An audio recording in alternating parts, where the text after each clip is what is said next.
Değerli izləyicilər, videonu bəyənib kanala abunə olun ki, hər kəs son xəbərlərdən anında məlumatlansın.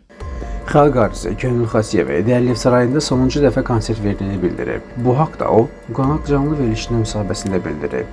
Könül Xasiyevanın sözlərinə görə bundan sonra yalnız təşkilatçılar dəvət etdiyi halda səhnəyə çıxacaq. 45 ildir ki, artıq akademik səhnədəyəm. Bu gün də konsert verəndə həyəcanlanıram. Bu da məsuliyyətdən irəli gəlir. Bu mənim sonuncu konsertimdir. Bundan sonra yalnız təşkilatçıların təşkil edəcəyi konsertlərdə gəlib ifa edəcəyəm. Əməkdar artist Könül Kərimova mahnılarını oxuyan bəzi müğənnilərə etirazını bildirib. Xəbər verilir ki, o bu haqda qonaq olduğu gün ortası verilişində danışıb. Əməkdar artist onlara qadağa da qoyub.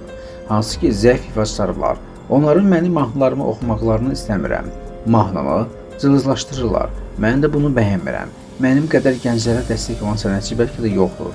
Buna da peşman deyiləm. Amma indi yetişən gənclər çox başqa cürədirlər.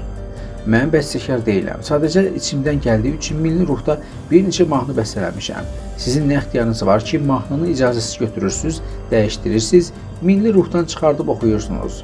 Mən mahnılarımın gələcək nəslə bu cür ötürülməsini istəmirəm.